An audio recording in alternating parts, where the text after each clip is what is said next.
You are listening to the Political Periscope, a weekly podcast brought to you by Radio WNET. Interviews on international politics, security, geopolitics, economy, and more. Every Thursday at 7 p.m. Today's guest of the Political Periscope is Fatima Tlis, a Circassian activist living in exile in the United States. Political Periscope. I think almost everyone in the world heard about Chechens, about Georgia, about Ossetia. Some of them heard about Dagestan, but Circassians are not so well known, well recognized in the world. However, it's people with long traditions, ancient traditions, and once a very big and prosperous people. Well, the fact that the world knows so little about the Circassians is not an incident. It didn't happen naturally. When such a huge country, such a powerful country as Russia, as the Russian Empire, then Soviet Union, then the Russian Federation, continuously works on erasing a whole nation from the map territorially, from existence, then in a sense, it succeeds. There is no history of Circassia in the textbooks, student textbooks in Russian schools, even in Circassian schools. We never studied our own history. There was no such a word as Circassia or Circassian in the history books we studied at school. So there is a reason why it happened, why the world knows so little about Circassia. Even now, divided in 3 administrative regions, Circassia is bigger than Belgium. Why did Russia want so much Circassians to go? There were many genocides in Russia. Russia is built on genocide. Tatars were victims of genocide, Karaims, but also Circassians. But Circassians, it seems to me that they were treated particularly harshly. Well, it's all about the territory, the land. And also it's about the surrender. The Circassians actually never surrendered to Russia. They preferred to die or being deported. They chose freedom over life. The entire nation, more than 90% of the Circassians were deported or killed. The extermination was practically completed by the end of the war. Nobody was able to lift a weapon. That's how Russia won. There were no villages left, no warriors left, nobody. The exiles were exhausted civilians. Everybody who could lift a weapon died by the time Russia won the war. And that's how it happened. Because the reason why Russia does that, second, is because Chechnya surrendered in that war, in the first Russian Caucasus War. Dagestan surrendered. Imam Shamil surrendered. Circassia never did. So they had a choice whether, let these people be or just kill them off. They choose the second, kill them off and get their land. And the land was very important. The capital of Circassia was Sochi, a very important Black Coast city, important now, and the Circassians occupied the most of the Black Sea coast that now is Russia. They really needed it. The pride of Putin, the Sochi Olympic Games, where did he host it? In the Circassian land. Where is his palace? The most expensive, according to the oppositional leader Boris Nemtsov, killed in Moscow. Putin's most expensive and luxurious palace is built on the Black Sea coast, at the place where there used to be a Circassian village. Not anymore. This is something which is common for Tsarist Russia, for this imperial period, for USSR and for modern Russia. The genocide, the will to destroy nations. Why do you think is it the case? Well, you, the Poles, know exactly why, because you also were part of that empire that actually killed my country. You survived. I think every nation can look back at their history and find connection with my nation. When Russian Empire occupied, colonized Poland, they mobilized thousands of Poles and sent them to fight in the Caucasus.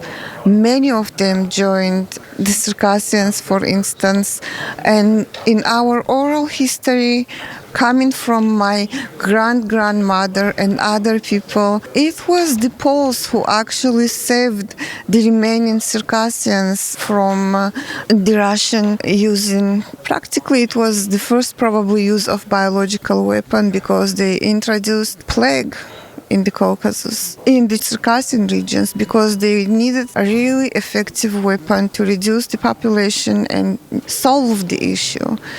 And the Circassians never before interrupted with that particular illness, but the Pole did. So the Pole officers who joined the Circassians, they actually saved the people who were sick already from the Russian infection of plague.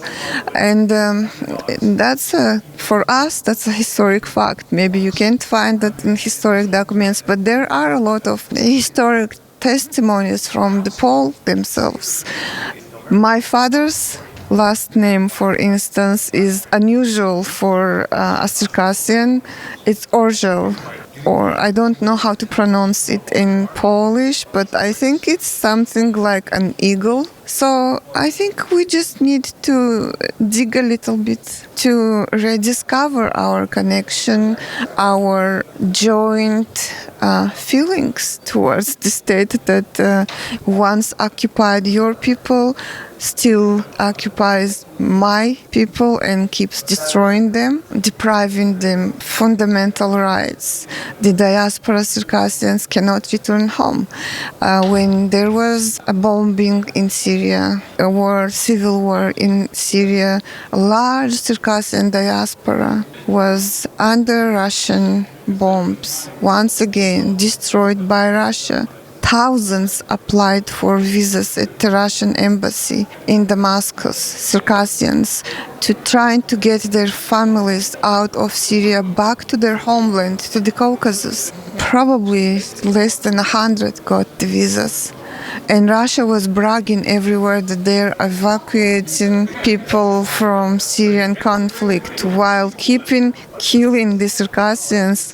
The Russian Empire already sentenced to death. That's a continuation of genocide. So it never stopped, actually. And it's happening today. There is a linguistic genocide. There are no teachers of Circassian language in Circassia. The language is getting lost. Less and less people identify themselves as Circassians. They lose connection with their motherland, generation after generation. That's also a continuation of the genocide. I think it's very important for the international community, for Poland. You already have done a lot to give hope to independency-minded people, non-Russians in Russia. And adding to that list, Circassia would benefit both Poland and my people, because, as I said, we are deeply connected. We just need to establish those ties, rediscover, and that's it. It's gonna work. Do you think it is possible to dissolve Russia, to de-imperialize it, to decolonize all those territories of Caucasus, of Central Asia, of Far East Asia, to end Moscow rule on this territory and give freedom to the people? Freedom is not given. Freedom is taken, first of all. And secondly, decolonization is a process. The United Kingdom was an empire.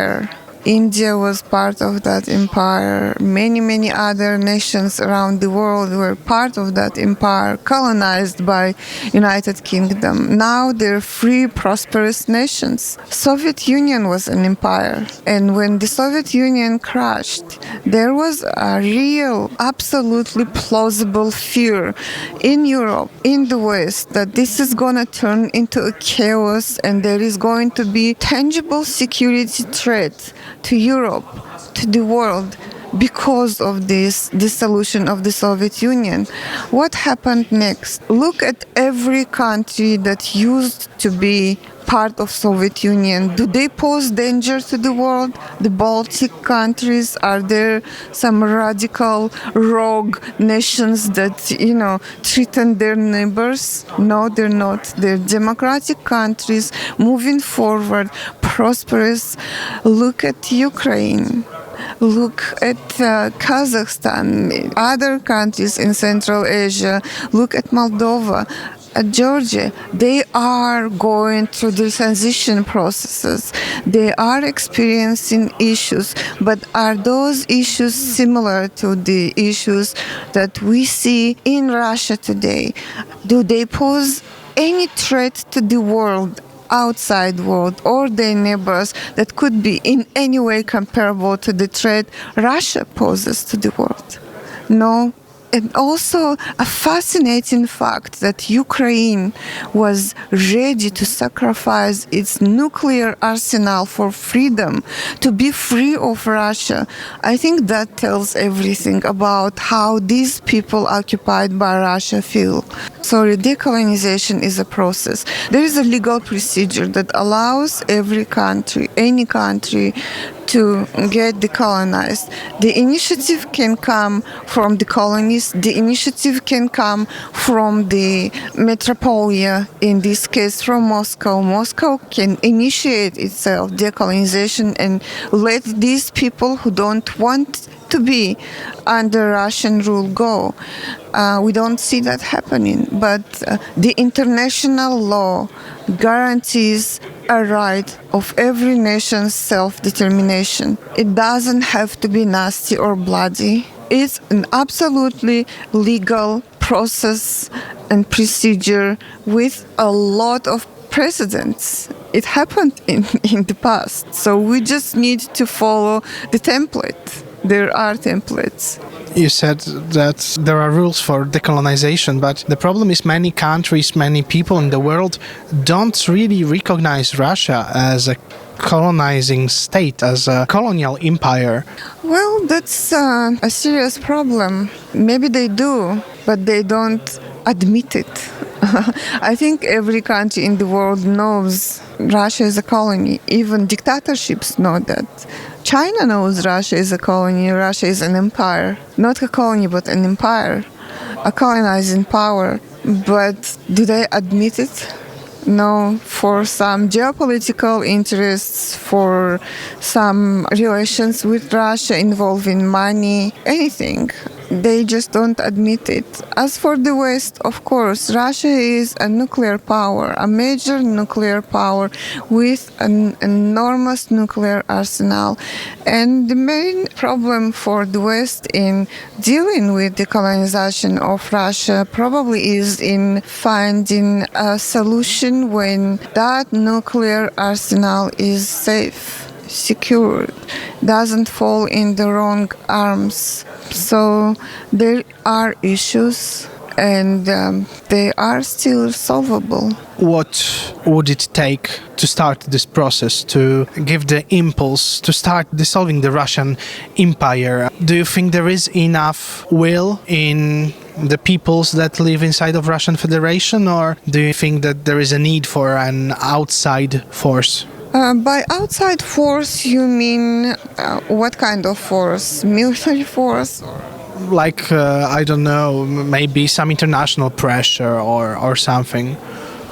Well, for the start, I mean, look at this conference, this forum today. We see so many people who are not ethnically Russians, some ethnically Russians, who are talking about building or rebuilding their independence, We're talking about not willing and even able to be part of this Russian empire any longer, craving independence and asking for support.